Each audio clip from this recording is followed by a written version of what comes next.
বিশিষ্ট নাট্যকাৰ প্ৰতিমা পাণ্ডে বঁটা প্ৰাপক বিনোদ খনালৰ আজি ৬২তম জন্মদিন পালন।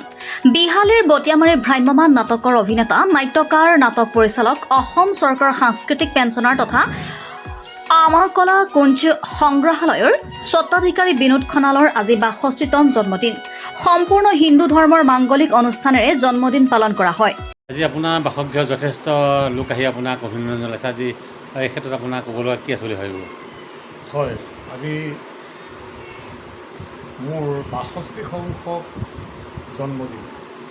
এই উপজা দিনত আমাক শুভেচ্ছা দিবলৈ যিমান আমাৰ জাতীয় সংগঠনৰ অথবা আমাৰ গুণমুগ্ধসকল, হিতৈষীসকল যিসকল আহি আমাক শুভেচ্ছা দিলেহি, মই সকলোলৈকে মই অন্তৰৰ পৰা তেখেতসকলক শুভেচ্ছা জ্ঞাপন কৰিছোঁ আৰু অতি আনন্দিত হৈছোঁ। আৰু দুগুণেই কাম কৰি যোৱাৰ, সমাজ সংস্কৃতি ৰাষ্ট্ৰ ধৰ্মৰ কাৰণে আগবাঢ়ি যোৱাৰ সাহস গোটাবলৈ, সমল গোটাবলৈ মই সক্ষম হ'ম বুলি ভাবিছোঁ আৰু সকলোলৈ মই হিয়াবৰা সুলভ জনাইছোঁ।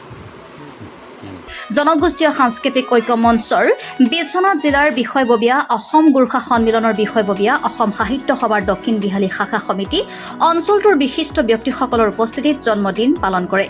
বিহালীৰ পৰা ভুৱন লুইটেলৰ ৰিপৰ্টাৰ লাইভ অসম। দায়িত্বত থাকি পেলাই আমাৰ জনগোষ্ঠীয় সাংস্কৃতিক ঐক্য মঞ্চৰ এজন বিষয়াৰ যি আজি জন্মদিন, সেই উপলক্ষে আপোনালোক উপস্থিত হৈছে, কি জনাব? জনগোষ্ঠীয় সাংস্কৃতিক ঐক্য মঞ্চ কেন্দ্ৰীয় সমিতিৰ উপসভাপতি শ্ৰদ্ধাৰ শ্ৰী বিনোদ খনাল ডাঙৰীয়াৰ আজি ৬২ সংখ্যক উপজা দিন।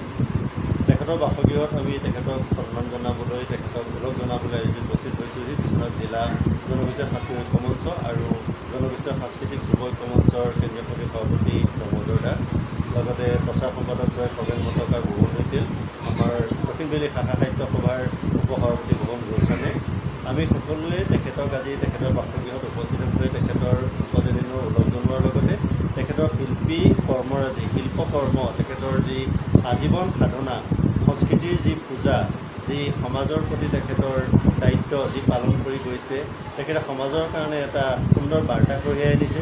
তেখেতৰ ঘৰত এটা আমাৰ কলা কুঞ্জ নামেৰে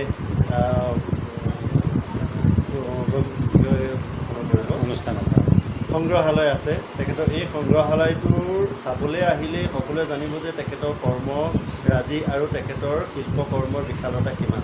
তেখেতে ইতিমধ্যে প্ৰতিমা পাণ্ডে বঁটা পাইছে, অসম ছাত্ৰ সন্থাই প্ৰদান কৰিছে, কলাশ্ৰী উপাধি তেখেতে পাইছে। অলপতে নেপালত গৈ তেখেতে এটা কাব্য অনুষ্ঠানৰ পৰা সৰ্বভাৰতীয় পৰ্যায়ৰ, আন্তঃৰাষ্ট্ৰীয় পৰ্যায়ৰ তেখেতে বঁটা লাভ কৰিছে। গতিকে এনেকুৱা এজন ব্যক্তিৰ জন্মদিনত শুভেচ্ছা জনাবলৈ পাই আমি যথেষ্ট সুখী আৰু আমি আশা কৰিম তেখেতৰ সুস্বাস্থ্য, তেখেতৰ দীৰ্ঘায়ু আৰু ভৱিষ্যতৰ যেতিয়ালৈকে তেখেত পৃথিৱীত সুস্বাস্থ্যৰে থাকিব তেতিয়ালৈকে তেখেতৰ শিল্পকৰ্ম, তেখেতৰ সৃষ্টিৰাজিয়ে সমাজলৈ অভূতপূৰ্ব বৰঙণি আগবঢ়াই যাব, আমি সেয়া আশা কৰিছোঁ। Reporter live Assam.